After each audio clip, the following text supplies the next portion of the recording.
If you've driven down Main Street lately, you may have noticed some work underway in the 900 block. I'm Chris Warner with some of the changes and challenges in the renovation of downtown Joplin. A series of meetings at the White House for Democrats, but will they be able to bridge the divides within their own party? I'm Lauren Blanchard in Washington. More on what we learned from those meetings coming up. The 4 states' most watched news starts now. Thank you for joining us tonight. I'm Jordan Aubie. Authorities file murder charges against the Tennessee man accused of shooting and killing a Pittsburgh woman.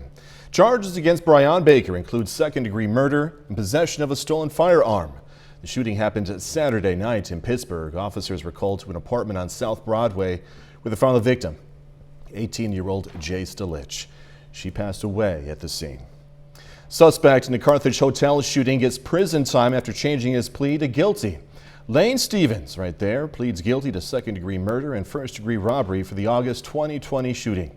He gets 10 years in prison. On August 1st, 2020, Carthage police responded to a report of shots fired at the Quality Inn. They found 2 gunshot victims. One victim, 43-year-old Don Pierce, died. The other victim was the suspect's estranged wife, 25-year-old Tony Stevens. She survived. Authorities arrested Lane Stevens a couple of days after the shooting in Lamar. Doug Heddy joining us now. Another day of plenty of sunshine. Yeah, it turned out to be another great day for us today. Temperatures fantastic across the region as we did go into the 70s. Once again, 76 started at 54, averages 70, and 47 is a little bit above where we should be for this time of the year. Clear skies, not much is going on here. In fact, most of the Central Plains look pretty good. Here's our next little wave, which will start to affect us as we head into the daytime hours tomorrow. Tonight's going to be okay. Temperature is a little bit warmer. We're sitting into the mid-60s. We'll drop back near 60 a little bit later on tonight. Some rain chances in the forecast. We'll check that out here in a bit. All right, Doug, thanks so much. Fall is certainly in the air here in the 4 states. Change is in the air for part of downtown Joplin as well. KOAM's Chris Warner has more on what changes are underway and what challenges lay ahead. The east side of the 900 block of South Main houses a car dealership and Souls Harbor. Until recently, it also housed buildings that were not in good shape. Stuff that kind of prohibited businesses to want to go in there or really to even have an opportunity to go in there. Lori Hahn with the Downtown Joplin Alliance is working on renovations with some of these buildings. Some renovations are complete and others are still underway. In the complete sections, new businesses are now putting their personal touch on the interiors. Hahn says while the renovations on the outside make the area look better, it's the businesses on the inside that will truly enhance the block. And just having activity on the streets and businesses going in and people going into the businesses, all of that increases the perception of safety and the feeling of safety and just adds life and vibrancy to an area. Souls Harbor has been an anchor point in this block for many years. Diana Gurley says they'd like to move off of Main Street to a new building to invite more businesses in, but there's a cost to that process. That's about a $3 million bill. Gurley says they've looked at a number of options, and even Lori Hahn has feelers out to find a new home for Souls Harbor. One possible area would be near the existing location, just a few blocks east. That would be really a good location because that still keeps us in line with, Water Gardens and Salvation Army, and then it would be us, so we'd kind of all be there in a line. Gurley says she's hopeful someone will step up and help Souls Harbor find its new forever home. While building improvements are underway, there's another issue under city control that needs to be addressed. In the early 2000s, the city streetscaped Main from 1st to 8th. Following the tornado, disaster grants funded improvements from 15th to 32nd, leaving a gap of unattractive road that city manager Nick Edwards says they're hoping to address. Yeah, certainly I don't want to make a promise that we can find the funding, but we are aggressively looking for any dollars that are out there that we can use to help deliver that streetscape project. In Joplin, Chris Warner, KOAM News. Edwards says another funding option could be a renewal of the capital improvement sales tax, which would include a number of other projects in addition to Main Street. And that brings us to tonight's KOAM News Now Insta-Poll question. The question is, how much do you visit your community's downtown businesses? You can participate, and please do that over at KOAMNewsNow.com/vote or through the KOAM News Now mobile app. Results are updated live, and we'll check in on the results a little bit later. A local organization that helps survivors of domestic abuse needs some help itself. The Lafayette House in Joplin is asking for children's socks and underwear of all sizes, also shampoo, toothpaste, and towels. The Joplin community is great about fulfilling a need. As soon as we put it on social media or we have some sort of publicized need that we need, the Joplin community has been phenomenal at meeting that need for our clients. You can visit the Lafayette House Joplin website for an up-to-date list of needed items. Well, the president is trying his hand at deal maker in chief, but the closer we get to a deadline for an agreement between progressives and moderates on a spending bill, the farther away the two sides have become. Fox News correspondent Lauren Blanchard takes a look at the issues standing in Democrats' way. An October 31st deadline set by Democratic leaders in Congress is creeping closer for the party to find at least 50 votes for the president's Build Back Better bill. The White House press secretary said White House meetings Tuesday were meant for the nitty-gritty part of deal making. We're getting close to the final stages here. We're working to get agreement on a path forward. But the meetings had to be broken up, one for progressives, another for moderates, others for Senators Joe Manchin and Kyrsten Sinema, who stand in the way of the bill's passage. The talks are very, very good. The two want a smaller price tag than $3.5 trillion. Plus, Manchin and Senator John Tester want removal of a carbon tax. Discarding climate policies is a non-starter for progressives who are holding up a $1 trillion bipartisan infrastructure bill as leverage. This is the agenda that Joe Biden ran on, the Democrats ran on, and now we have to deliver it. Where Democrats won't get any votes, Republicans. They want to curtail massive government spending. The longer this lays out there, the more unpopular it becomes. The new Democratic government just didn't want to stop spending. The White House is lowering expectations of passage by October 31st, saying it's not their deadline. But adding some urgency, Halloween is also when extended funding for thousands of Transportation Department employees will run out. In Washington, Lauren Blanchard, Fox News. Most abortions remain illegal in Texas, but that could change with the Supreme Court considering new measures in the near future. Fox News correspondent Marianne Rafferty reports. My body, my choice. Challenges to one of the nation's most restrictive abortion laws could be heading to the Supreme Court sooner than expected. The justices agreeing Monday to consider hearing early arguments against the Texas law banning most abortions once a heartbeat is detected, meaning the case could be presented to the high court before it's even debated in a lower Texas appeals court sometime in December. We are not stopping. We are not giving up, no matter how depleted, no matter how tired. The controversial law bans abortions before most women know they're pregnant. It also doesn't take incest or rape into consideration. Abortion rights advocates thought they were in the clear earlier this month when a federal judge temporarily blocked the Texas law. But an appeals court reinstated the ban days later. Workers at women's centers in neighboring states say the law is causing them to see an influx of patients seeking medical help. First thing they say when they call is, "I'm from Texas," and we know about 75% of our calls now are from Texas. With some Texas women driving hours across state lines to get abortions. I already have 3 kids.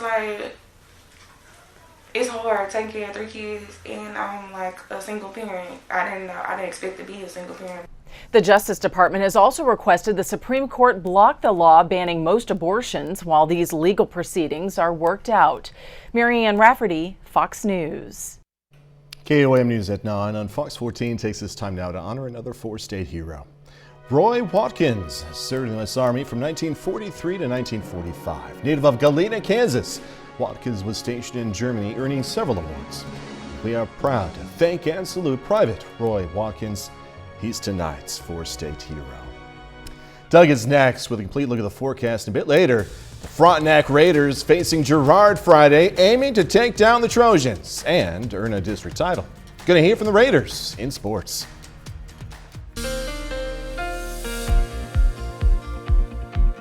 Well, it's turned out to be a pretty good Tuesday for us today. Again, sunny skies across the region and actually really nice conditions all day long. A little breezy, but that is just about it. Nice time lapse of Indigo Sky Casino and Resort. Of course, Indigo is just outside of Seneca, Missouri, but Looks good throughout the day. Still looks good outside right now.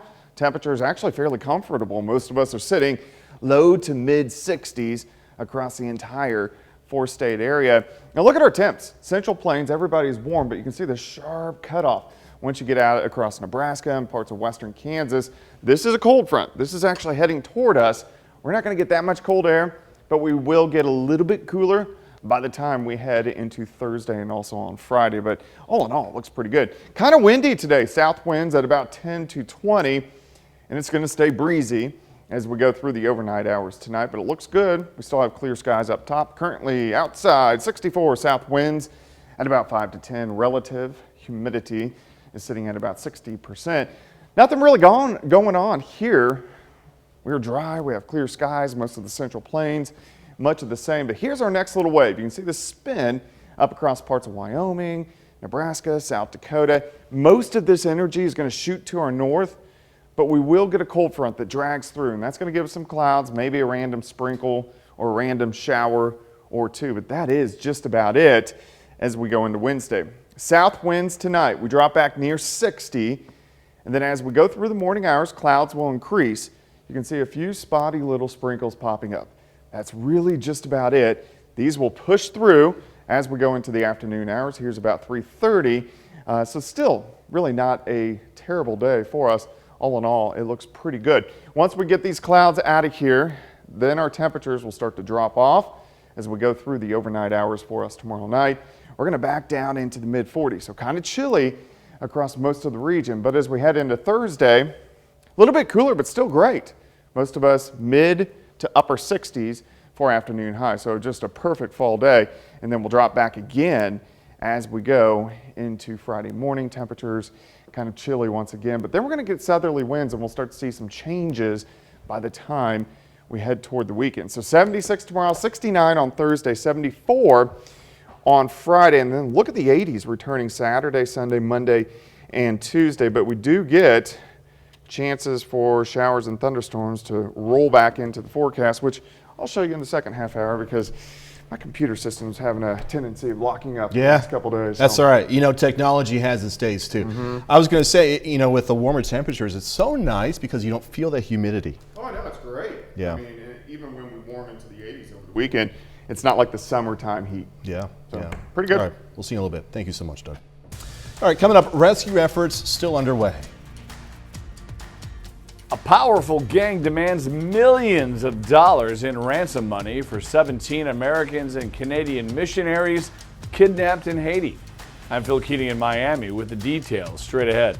Rescue efforts still underway for more than a dozen American missionaries kidnapped in Haiti. The country's kidnapping crisis leading to a strike among workers. Fox News correspondent Phil Keating has more. A scary scene unfolding in Haiti. A notorious gang reportedly demanding $17 million ransom for a group of American and Canadian missionaries kidnapped on Saturday. Haiti's justice minister telling the Wall Street Journal the 400 Mawozo gang is asking for $1 million per hostage. That includes 5 children, one just 8 months old. This kidnapping reportedly the largest of its kind in Haiti in recent years. Just last week, there was over 150 kidnappings in 1 week. And so the ones that we do hear about are the unfortunate Americans that were kidnapped. But the things on the ground in Haiti are deep. The FBI, State Department, and other U.S. agencies are coordinating efforts to secure the group's release. But kidnapping is widespread and victims regularly include U.S. citizens. We know these groups target U.S. citizens who they assume have the resources and finances to pay ransoms, even if that is not the case. Haiti's rising kidnappings due in part to a growing gang presence following the assassination of the country's president. The lack of security leading many workers to strike this week, closing businesses, schools, and public transportation. Missionaries in the States fear the uptick in gang violence could impact relief efforts in Haiti. It's been tough for Haiti. We'd like those missionaries, those 17 missionaries, to be released right away. The U.S. State Department says it is in constant contact with Haitian National Police as well as the families of all of the victims. In Miami, Phil Keating, Fox News. Next, the supply chain crunch. Restaurants and stores are sounding the alarm. The supply chain backlog is affecting everyday Americans. I'm Jonathan Seri at the Port of Savannah. I'll have Growing concern, shoppers are going to see even fewer goods on the shelves as the nation's supply chain remains gridlocked. The Biden administration says it's a priority issue and one they're working on daily to address. Fox News correspondent Jonathan Seri is in Garden City, Georgia with the latest. Tens of thousands of containers remain stacked at the Port of Savannah and shipping operations around the country.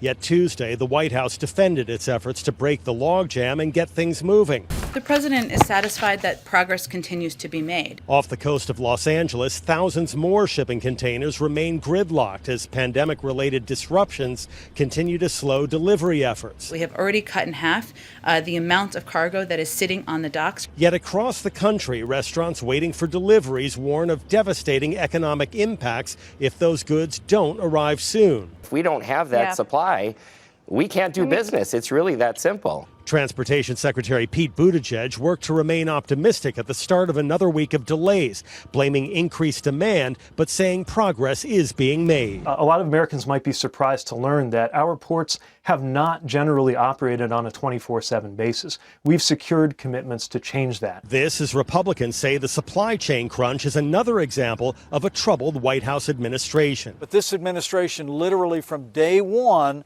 has been trying to reverse virtually every policy we've put into effect. And but raising taxes in the midst of rising inflation in a supply chain crisis across the country is the worst conceivable idea. Stores are starting to see shortages of items such as pet food, frozen food, and diapers.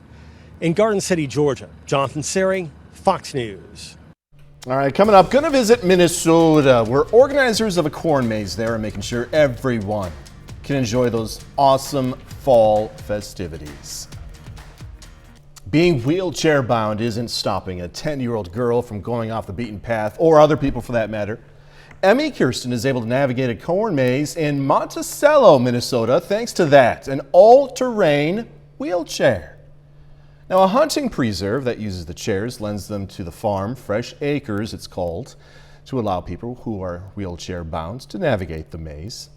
The chair has 5 speeds, by the way, and can travel up to 3 miles an hour. I saw this and I thought, good job for those of us who have been to pumpkin patches and corn mazes. They're so fun, especially for parents who have little ones, and good job for this corn maze to be so inclusive, right?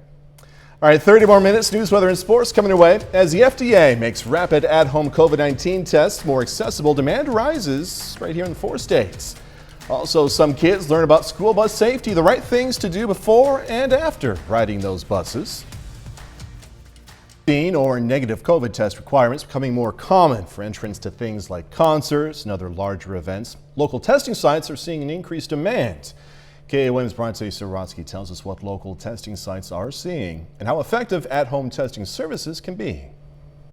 Some COVID-19 testing sites have been busier than usual, but it's not from people worried that they have the virus. A lot of people who have contacted us reached out because they're, say, attending a concert or an event where testing is required, or that their employer is requiring them to be tested because they're not vaccinated. President Biden announced plans to mandate vaccinations or proof of a negative test for companies with more than 100 employees. That hasn't gone into effect, but some businesses are still enforcing the requirement. We have also been contacted by several businesses that are going to be requiring, or they are required to test their employees that are not vaccinated. Jessica Liberty with Freeman Health Systems says it's too early in the process to tell how this will play out. It's too early to say as far as what ultimately each business or employer is going to request or require of each unvaccinated employee.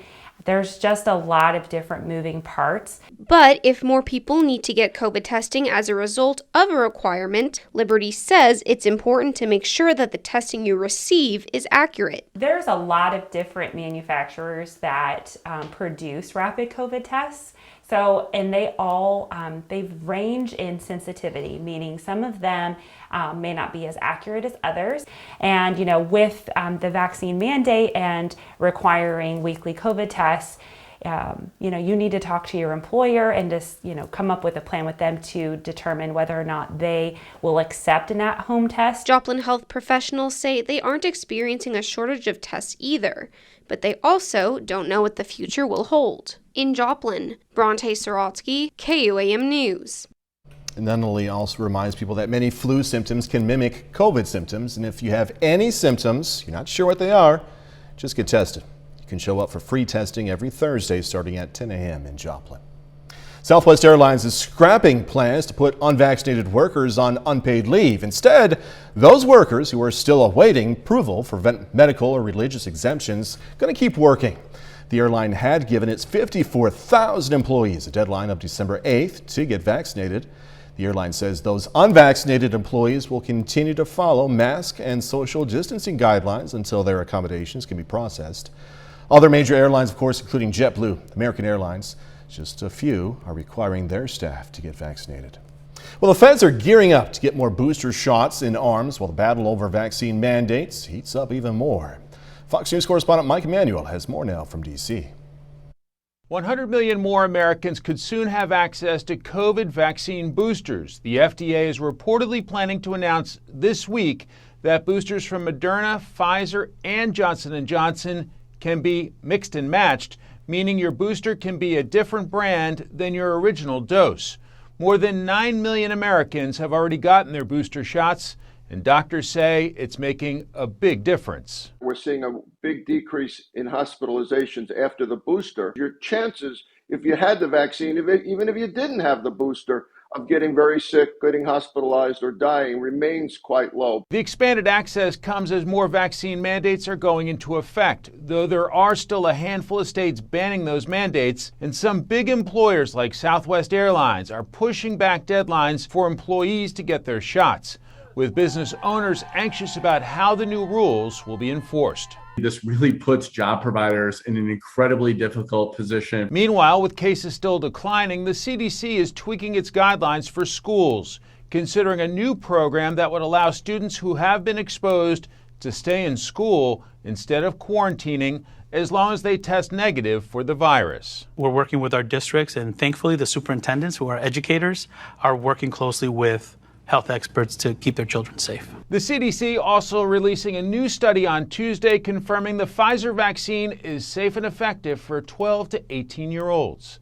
In Washington, Mike Emanuel, Fox News.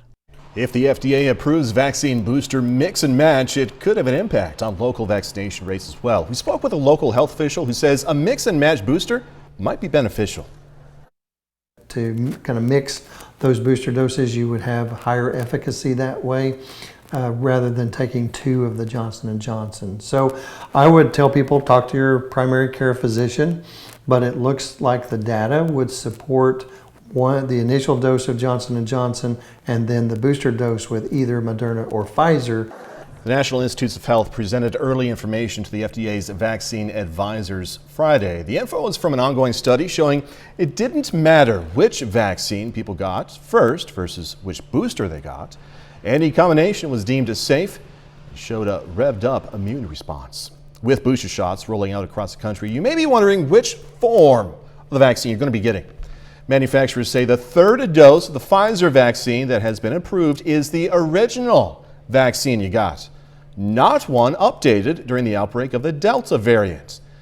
The FDA's vaccine chief says it's going to put less delay and strain on the manufacturing process, adding they'll only switch formulas if and when it's really necessary.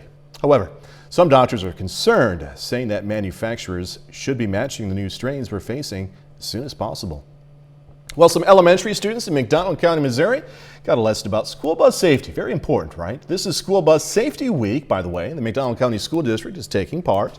Officials showed kindergarten through 2nd grade students how to properly cross the road in front of a bus and how to enter and exit the bus.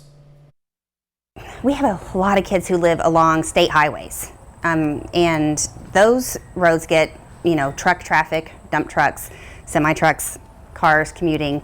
So, and they're not just, we don't live in Kansas, it's not just straight and flat, So we have a lot of hills and a lot of curves. Today's safety drills happened at the Pineville Primary School.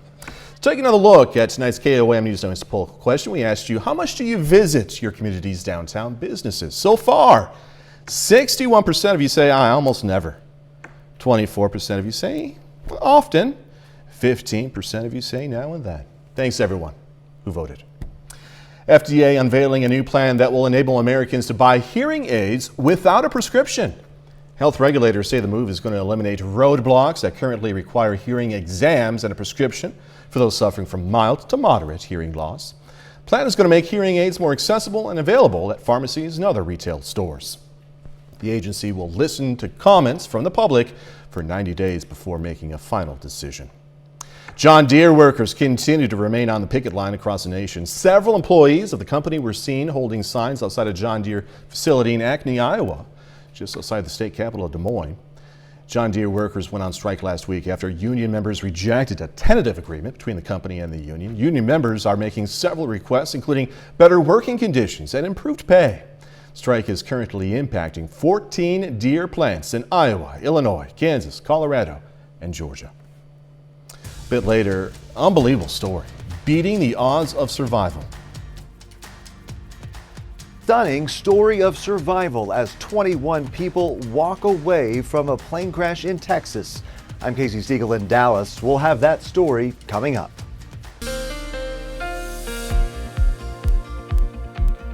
Well, it turned out to be a great Tuesday for us today. Temperatures again fantastic as we went right up into the mid-70s, a little bit above where we should be for this time of the year. This is a great time lapse, Indigo Sky Casino and Resort.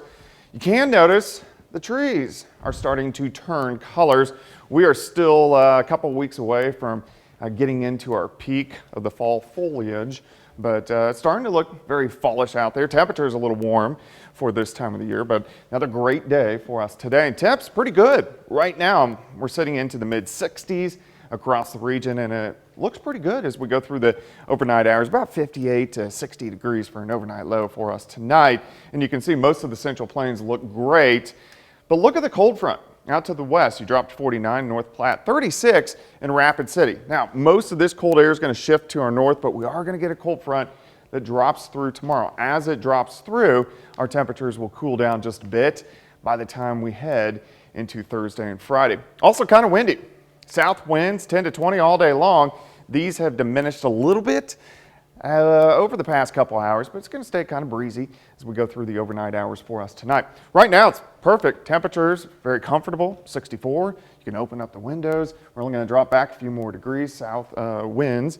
Humidity is at about 60%. Nothing's going on here. We have clear skies. Most of the Central Plains, clear skies, but we can track to this next storm system, and you can see this little spin, parts of Wyoming, and then into western parts of Nebraska. Again, this is going to shift north, so that's where most of the energy and moisture will go. But we could get a sprinkler too as we head into tomorrow afternoon. Let's go through time. During the overnight hours tonight, a few clouds increasing late. I think plenty of sunshine in the morning hours, and then clouds increase. Here's the noon hour. You can see a few spotty little tiny sprinkles. Not a big deal. These roll east.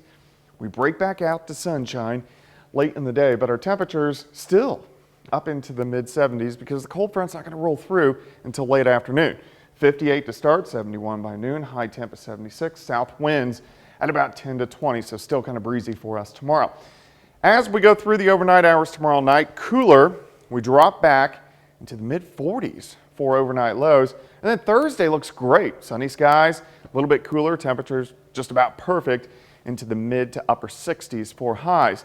However, as we go into Friday night and Saturday, here comes a warm front. Scattered showers and thunderstorms, really chances Saturday, Sunday, Monday, and Tuesday, but our temperatures really warm up as we head into the weekend. I think most of us are going to go in at least near 80, if not above 80, as we head into early next week. 76 tomorrow, 69 on Thursday, 74 Friday, 80. Over the weekend, some scattered thunderstorms, not a washout by any means. So if you have outdoor activities, keep them. These are just going to be hit and miss.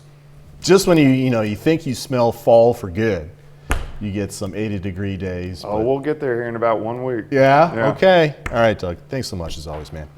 Coming up in sports, Frontenac Raiders preparing for a big game, biggest game of the season. Going to hear from that team. Also, an unlikely return to the court for a Pitt State men's basketball player. Jacob Leonard has details next.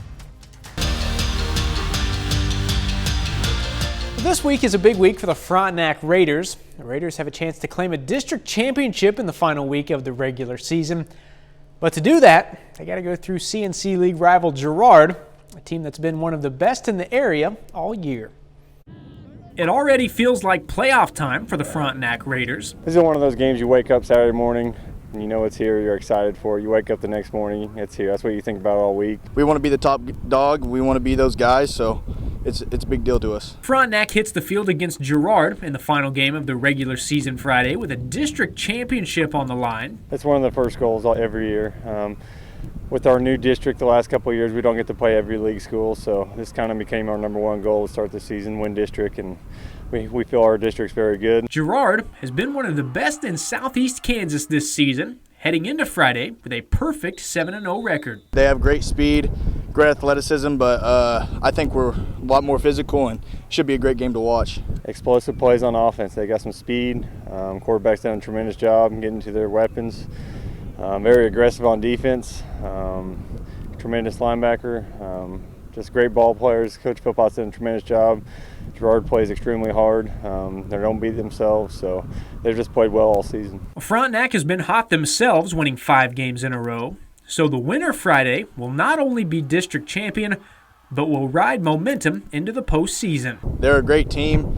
We're just trying to get prepared for them and, keep us rolling for the first round of the playoffs. That's the good part about this game. I think it's going to be great for both teams. Just the intensity of the week, the importance of the win in the district championship for both teams. It's going to have a playoff atmosphere, so both teams will get something out of this, and it should be a great game. And Girard and Frontenac meet Friday in Girard with kickoff coming at 7 p.m. The Pittsburgh State men's basketball team is in its first full week of practice. The Gorillas started camp on Friday with their first exhibition game coming just 10 days from today. And this season, Pitt State brings back 4 starters and 12 letter winners from a year ago. They also brought in a talented group of new guys, including former Labette County High School standout Magic Relaford. One guy they have back they didn't really expect to is DeJohn Waters. Waters missed all of last season after having hip surgery in April 2020. He last played 2 years ago when he posted 8 points per game and led the team from 3, shooting 47% from behind the arc. First of all, it's a miracle that he's back. I mean, he had a very, very severe hip problem. Talking to the doctors and stuff, they told me that it was most likely I wasn't going to play basketball again, so, it's a blessing to be back out here. He brings experience. He brings a guy who can shoot the ball. He brings a guy that I think guys look up to, maybe a little bit of leadership role. So it's good to have him back, and we got to be a little bit careful with him. We give him days off every once in a while, but it's good to have him back.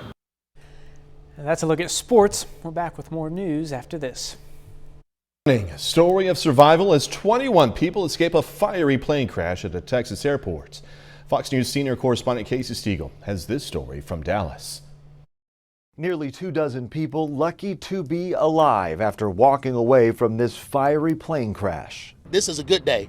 This is actually a day of celebration for a lot of people. Authorities say the MD-87 was attempting to take off from Houston Executive Airport en route to Boston, with 2 pilots, 1 flight attendant, and 18 passengers on board, the youngest just 10 years old.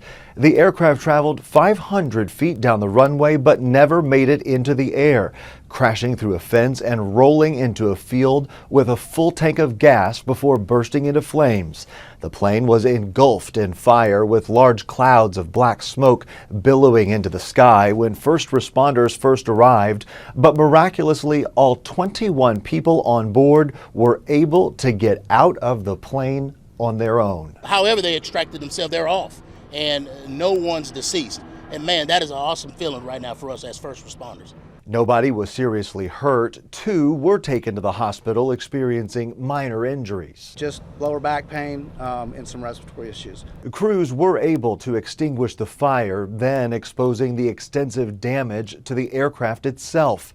Everyone expressing relief knowing this incident could have been a mass casualty. We can all agree, we can celebrate on today that no one was killed in this horrific incident. The FAA is now investigating the cause of this crash. That's the latest from Dallas. Casey Stiegel, Fox News. Absolutely amazing. All right, got some news about this year's CMA Awards and some other entertainment tidbits. Hollywood Nation coming your way. CMA Awards announced this year's host and a first look at the Munsters reboot. Fox's Steve Rappaport has the latest from the Hollywood Nation. Anything? Coleman obsesses, Zombie shares, and Bryan hosts in the Hollywood Nation. Luke Bryan will help honor and celebrate many of his friends during one of country music's biggest nights. The two-time CMA Entertainer of the Year has signed on to host the 55th Annual CMA Awards for the first time. Eric Church and Chris Stapleton lead the list of nominees with 5 nominations each, including the highly coveted award Entertainer of the Year. The ceremony airs live from Nashville on ABC November 10th. Rob Zombie surprised fans with a Halloween treat. The filmmaker shared first-look photos at the Munsters reboot, revealing Jeff Daniels, Sherry Moon Zombie, and Dan Roebuck as Herman, Lily, and Grandpa. The 3 cast members are seated in front of a newly completed Munster house. The film is based on the 1960s sitcom that aired for 2 seasons from September 1964 to May 1966. I didn't see you. I saw you. And Netflix has released the first trailer to Maggie Gyllenhaal's directorial debut, The Lost Daughter. The drama stars Olivia Colman and Dakota Johnson. Coleman plays Lita, a college professor who becomes obsessed with a mother, played by Johnson, and her young daughter while on vacation in Italy. The film premieres in select theaters December 17th and on Netflix December 31st. Steve Rappaport, Fox News. And that's our time for tonight. Thanks for joining us. Going to leave you with some video of Halloween decorations around Pittsburgh. Be safe. Do this all again tomorrow. See you then.